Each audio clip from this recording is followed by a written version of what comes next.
ubugebengu. Ucabanga ukuthi kuyadlalwa mama uyabona abasabizwe lonke. Uyabona abasabizwe lonke mama. Uyabona abasabizwe lonke. Ungayithathi kancane leyo nto. Uyayelazi iqiniso. Uyalazi iqiniso kwenzani. Yazi kahle ukuthi wenzani uyakana. Ungaphakamisi umoya uphambane nomphakathi. Malokothi uphambane nomphakathi. Yithi umphakathi wase-South Africa. Yithina.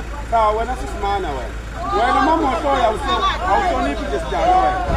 Lalela wemamohloya awuhloniphi.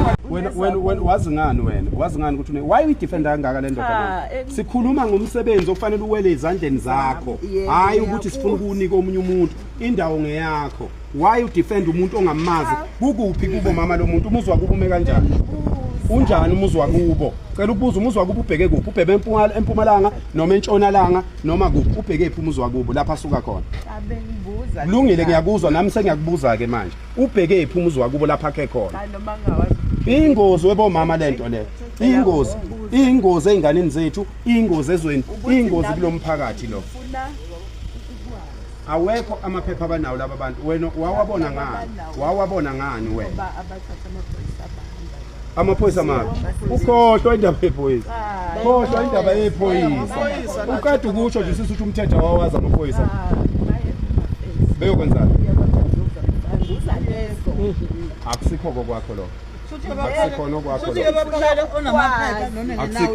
akakwazi own spaza shop wonke umuntu othola amaphepha kusukela ngo2016 nimzwile lo mama uthi from 1997 uthi from 1997 abantu ade benikwa amaphepha ngendlela engekho emthethweni ngiyakuzwa ke ngiyakuzwa lokho kushoyo ukuthi unawo amaphepha uhlala eSouth Africa ukaniwe yini ukanuba iphepha ngiphela nemvume ube no visa nalana uhlale nakho la sekuthola amaphepha unandabani nendodo ongayazi unendabani nendodo ongayazi ukuthi ngifuna ukuzwa yeah wemfowethu yibuthathi biza abantu netruck lakho nithathe impahla zakho la store uyezwa ba please do that because these women can't protect you. They can't protect you. They think they can. They can't. Don't you see the problem? Let me tell you the problem. You guys, when you come to the country, you weigh the country through women. It's not right. We are men. We are men. We are men. We are soldiers of this land. We are supposed to guard this land. Like in your country, as men, you do the same. These women can't wake up tomorrow and go and do business in your country. Can they do it? Can these women go into a business in your country? This business, they can't. It is reserved for every country's got this law, the same law that we are using right now. So please respect us as men. Don't worry about women. Women are always emotional, and it doesn't solve any problem. Sicela ukuthi ulungise thatha truck thatha impahla zakho take it back away. No ngeke ukwazi. Ngeke ukwazi.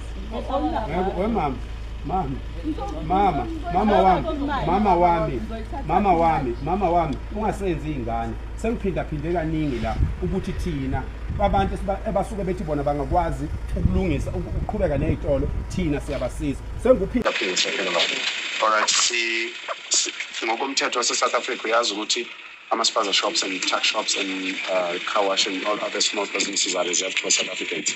Alright, sicela baba wami enkulu inhlonipho sicela ukuthi uqoqe impahla zakho uhambe kusasa nje usabeka umhla ka-30 June as a deadline by which foreigners must have left the country, and then you as people who have shops, we understood that you have leases, you have this, and then we gave the whole month of July to sort out yourselves.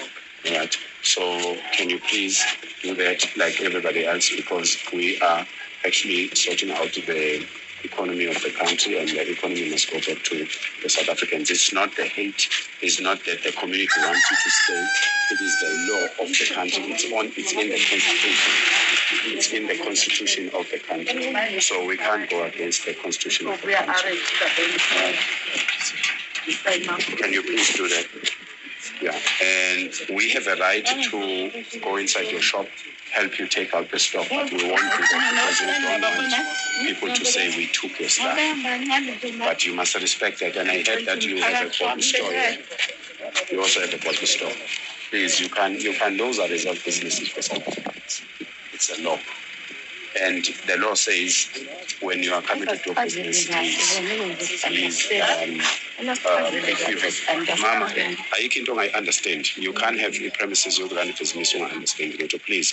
Wena umuntu wakithi onsundu, ungwala. So wena musa ukuba ngaphesheya. Because lento siyenzayo siyayazi mama. Siyenza lonke izwe, ngeke sivinjwe abantu bawaceza. Siyenza lonke izwe and kunabantu abakhathazekile ngaleli izwe abayingxenye lomsebenzi esiwenzayo. So police station. Senzeni.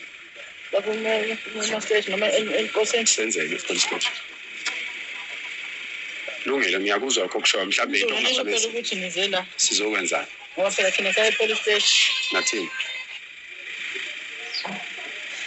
Socela uvulele ngoba singathenga indawo kodwa. No, sizovulwa lesi sitolo. Asingavulwa ngisho nawe yena mama. Angithi akusize izinto zakhe phakathi. Yeah, no, nankinga ayikho sihlala Manje Mama, please.